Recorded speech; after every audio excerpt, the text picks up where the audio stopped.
प्रधानमंत्री नरेंद्र मोदी ने शुक्रवार को मोतिहारी के ऐतिहासिक गांधी मैदान में विराट जनसभा को संबोधित किया। इस मौके पर उन्होंने कहा कि बिहार के विकास से ही पूर्वी भारत का समग्र विकास संभव है। उन्होंने स्पष्ट किया कि उनके सरकार की प्राथमिकता बिहार को औद्योगिक, पर्यटक और तकनीकी हब बनाना है। बिहार के विकास के लिए जो राशि दी गई है वो पहले से कितना गुना ज्यादा है, उसका आंकड़ा अभी हमारे सम्राट चौधरी जी बता रहे हैं। इतने लाख करोड़ रुपए दिए गए। साथियों, यानी कांग्रेस और आरजेडी के मुकाबले कई गुना ज्यादा पैसा बिहार को हमारी सरकार ने दिया।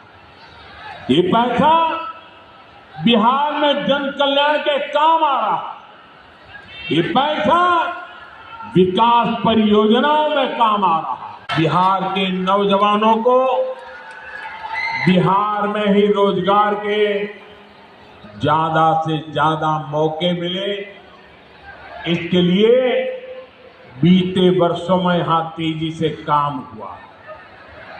नीतीश जी की सरकार ने यहां लाखों युवाओं को पूरी पारदर्शिता के साथ सरकार में नियुक्ति भी दी है। नीतीश जी ने अभी बिहार के नौजवानों को रोजगार के लिए भी नए निश्चय भी लिए। केंद्र सरकार कंधे से कंधा मिलाकर उनका साथ दे रही है।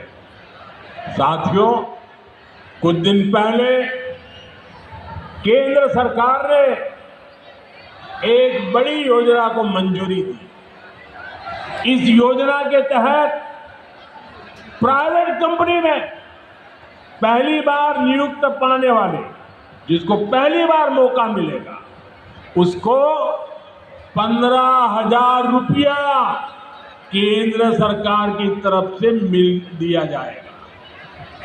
कुछ दिनों बाद 1 अगस्त से ही ये योजना लागू होने जा रही है।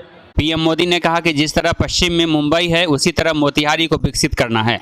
गुरुग्राम की तरह गया, पुणे जैसा पटना, सूरत जैसा जलपाईगुड़ी और जयपुर जैसा पर्यटन और बंगलोर जैसा सिंहभूम बनाना है।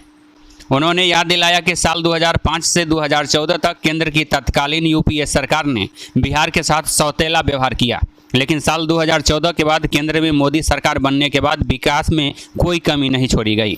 पीएम मोदी ने 7,200 करोड़ से अधिक की योजनाओं का डिजिटल उद्घाटन और शिलान्यास किया। उन्होंने बापूधाम मोतिहारी से आनंद विहार, पाटलिपुत्र और दरभंगा स्टेशन से 4 नई अमृत भारत ट्रेनों को हरी झंडी दिखाकर रवाना किया। सभा को संबोधित करते हुए मुख्यमंत्री नीतीश कुमार ने कहा कि केंद्र सरकार के बजट में बिहार के लिए सड़क, स्वास्थ्य, रोजगार, शिक्षा और बाढ़ नियंत्रण से जुड़ी योजनाओं को लेकर बड़ी घोषणाएं की गई है। श्रद्धेय जो प्रधानमंत्री जी यहाँ पर आए हैं, इन्होंने क्या किया केंद्र सरकार की तरफ से? जुलाई 2024 के बजट में बिहार को विशेष आर्थिक सहायता के रूप में क्या क्या काम दिया? सड़क का, उद्योग का, स्वास्थ्य का, पर्यटन का, बाढ़ नियंत्रण के लिए बड़ी राशि देने की घोषणा की गई है। और दूसरा, इसके बाद फरवरी 2025 के बजट में बिहार में मखाना बोर्ड, एयरपोर्ट की स्थापना, पश्चिमी कोसी नहर के लिए वित्तीय सहायता आदि की घोषणा कर दी। उन्होंने कहा कि साल 2005 में जब जदयू भाजपा की सरकार बनी थी, हमने लालटेन बुझाकर घर घर बिजली पहुंचाई। अब युवा वर्ग को नौकरी, शिक्षा और स्वास्थ्य सुविधा देने पर काम चल रहा है। A to Z news live के लिए राजम द्विवेदी की रिपोर्ट।